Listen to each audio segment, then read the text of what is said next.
જીવ ગુરુ ચરણમાં આય ભવનો આ ભવનો જો બીક મટાડવી હોય ને તો સદગુરુ સિવાય કોઈ તારો આ બીક મટાડી શકે નથી. આજ સુધીના ઇતિહાસમાં કોઈને એવું કીધું કે એ જીવ તું કરોડપતિ ચરણોમાં આય, એ જીવ તું વેવાઈના ચરણોમાં આય, એવું કીધું? કોઈ સરપંચના ચરણમાં કીધું? ચોકડ સદગુરુ ચરણમાં આય તો સંત ચરણમાં આય. હરિ ગુરુ અને સંત એક જ સ્વરૂપ. એમાં કોઈ સેદે કોઈ હરિ કે કોઈ સંત કે કોઈ ગુરુ કે બધું એકનું એક જ છે. કોઈ રાઈસ કે કોઈ ચાવલ કે કોઈ ચોખા કે આપણે જેમ ઠપકાવતા ઠપકાઈ થાય મેર આપો જો.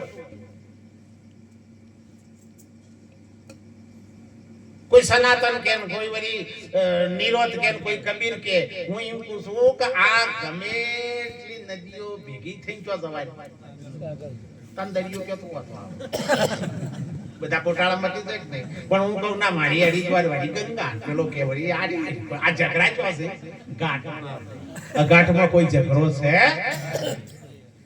અને ત્યાં કબીર સાહેબ ને ઈશારો કર્યો સબ ઘટ મેરી સોઈયા ખાલી ઘટ ના કોઈ જો ઘટ પ્રગટ ઓ ઘટ કી બલિયા.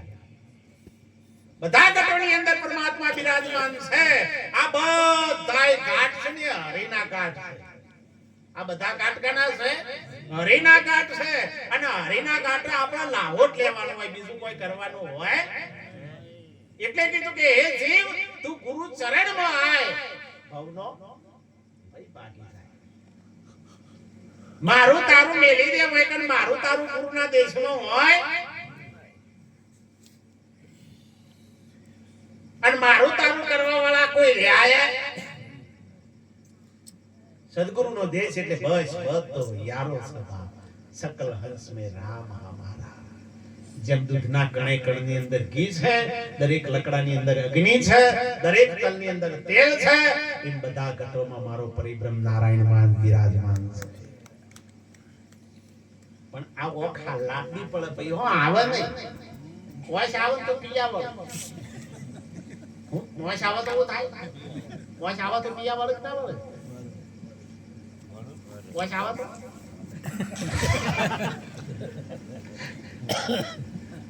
આપણે જે ઓન દુખતી હોય દુખી સાહેબ જોર મને વોશ આવી જાય. ભલે આ તો પિયાવળ આવે. ના પિયાવળ છે ને બીજું દેખાડે છે. હું દેખાડે છે જેને જેને અજ્ઞાનતાના પિયા વર્યા છે એને બીજું દેખાડે છે. અને જેની ગુરુ ગમનું જેને અંજન વાંચ્યું છે એને તો પછી બધો રોગ મટી જાય છે. અને ઓખ મારી ગળતો સીતારામ દેખું ધની મારું જીવન કૃપા એની. ઓખ મારી ઉઘડી જાય તો બધામ સીતારામ સીતારામ બધામ સુખ નહીં. પણ આ ગોટાળો ચો પડ્યો છે. મુંબઈના શેઠ હતા, ઘણા વાર પછી મુંબઈમાં રહ્યું તે એ બધી અમદાવાદ આપવાની બોમ્બે 25 લાખ રૂપિયા લઈને નીકળ્યા. 25 લાખ રૂપિયા લઈને નીકળ્યા એટલે એમના હાંગાથી એક ગઠિયો થઈ ગયો. ગઠિયાને ખબર કે શેઠના જોડે 25 લાખ રૂપિયા છે અને શેઠને ખબર કે મારા હાંગાથી ગઠિયો થઈ ગયો છે. બેને ખબર છે પણ કોઈને આરોપ લાય. જો આરોપ આલો તો તમે ગુનેગાર છો. જોયા જોણ્યા વગર કોઈ દારો આરોપ લાય એટલે બે પાછા એક જ કેબિનમાં બેઠા, એક જ હમી સીટમાં બેઠા. શેઠને ખબર છે કે હમો ગઠિયો છે અને ગઠિયાને ખબર છે કે શેઠ છે ઈવન વાઈન 25 લાખ રૂપિયા છે. આમાં બે ને ઊંઘ આવે પૈસા હોય ને ઊંઘ આવે તાર નહીં ને ઊંઘ આવે નહીં ને ચિંતા છે કે હમણાં મેર પર તો રફુર ચક્કર થઈ જવું નહીં ને હું ચિંતા છે એક આ શેદ ઓખ મેક તો લઈને રફુર ચક્કર અને શેઠ ને બીન છે કે લગાડ ચોખ્ખું આવ્યું તો જીવ મૂળ તો બે બી ગણત છે કે મૂળ તો આ બે રોવું જ છે. આ તો નહીં રોતા એ છે આ બેઠા એ હોય તો હું ના હોય તો એ तेरा तुझको अर्पण क्या लगे मेरा.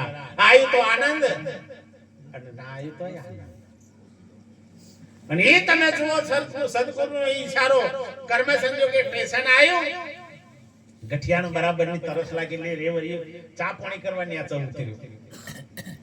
ચા પાણી કરવા માટે ન્યાચો ઉતર્યો એટલે તમે જો તો શેઠને પૈસા હતા એ બધા વગ કરી નાખ્યા. વગ કરી નાખીને તમે જો પેલો ગઠિયો આવ્યો હવે શેઠ તો કહાટું ના કરો બોલું ભાઈ તારા રાટ ગઠિયાનું ત્યાં હવે મેર પડી જા. થોડી વારમાં આટલા સ્ટેશન લઈને ઉતરી તું ન્યાચો. શેઠને આખા ફેદ્યા કોઈ ના ઠેલા ફેદ્યા કોઈ ના મળે. યુવાનો ખીસો હતા પાછો કોઈ ના પથારી ફેદી કોઈ ના. એમ કરતા કરતા અમદાવાદ આવી ગયો. ગઠિયો ન્યાચા ઉતરી ગયો. શેઠ રાગ રહીને બધું હતું એ અટવી અને પાછા ન્યાચા ઉતર્યા. એટલે ગઠિયો હાથ જોડીને ઉભો થઈ ગયો કે શેઠ મુંબઈનો પહેલા નંબરનો ગઠિયો છું. આજ પહેલી વર્ષે પોપ ઉપર છે મારા. પણ આજથી હું પ્રતિજ્ઞા લઉં છું ગુરુ મહારાજ તમે મળ્યા છો આથી પ્રતિજ્ઞા લઉં છું ચોરી કરવાનો ધંધો છોડી દયો પણ મને તમે એટલું કહો આ ધન તમે જો હંતારી આ તમે હંતારી તો જો કરો. એટલે શેઠ કે તી ખોરી જો કરીએ કે હંતારવાની પછી વાત કર તી ખોરી જો કર. અરે કે શેઠ તમને આખા ફેદી નાખ્યા તમારી પથારી ફેદી નાખી અને તમારા ઠેલા ને બેગો જે હતું બધું ફેદી નાખી પણ કોણીઓ પૈસોય મળ્યો નહીં. શેઠ કે પછી આજ ભૂલ છે તી બધું મારું ફેદી પણ તારું ફેદી કે ચમ કે મારું ધન તો બી તારી પથારી ને જ હંતારી તો મને ખબર હતી આ બધું મારું ફેદ છે પણ એનું ફેદ છે જે દાડે તમે તમારું ફેદવાનું ચાલુ કરશો એ દાડે આતમ ધન તમારા જોડે જોઈ ખોડશો નહીં. અરે ખોડશો નહીં રે તમે ખોડ